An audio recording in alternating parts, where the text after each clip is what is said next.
September 27, 2025 அன்று TVK நிகழ்ச்சியில் கரூரில் நடந்த கூட்ட நெரிசல் 41 பேர் உயிரிழந்தனர். மத்திய புலனாய்வு அமைப்பு அதாவது சிபிஐ விசாரணையை மேலிடுவதற்கு உச்சநீதிமன்றம் உத்தரவிட்டது. விசாரணையை கண்காணிக்க ஒரு 3 உறுப்பினர்கள் குழு நியமிக்கப்பட்டுள்ளது. இதில் முன்னாள் நீதிபதியொருவரான அஜய் ராஸ்தோக்கியை தலைவராக வைத்துள்ளனர்.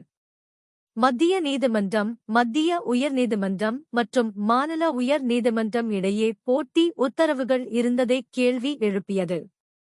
சில பாதிக்கப்பட்ட குடும்பங்கள் அவர்களது பெயரில் செய்யப்பட்ட மேல்முறையீடுகள் தவறான குற்றச்சாட்டு என கூறுகின்றனர். டிவிகே சார்பில் ஒரு பிரிவு, இந்த விபரீதம் திமுக குறித்த சதி என்பதாக குற்றம் சுமத்தியுள்ளது. டிவிகே தலைவரான விஜய், அரசுக்கு என்னை தீர்மானிக்கவும், ஆனால் என் பொறுப்பாளர்கள் மீதான நடவடிக்கைகள் தவிர்க்கப்பட வேண்டும் என கோரிக்கை வைத்துள்ளார். சம்பவம் தொடர்பாக விசாரணைக்கு முதல் கட்டமாக எஸ்ஐடி அமைக்கப்பட்டது. கரூர் போலீஸ் சம்பவ இடத்திலிருந்த ஆவணங்களை எஸ்ஐடிக்கு ஒப்படைத்தது.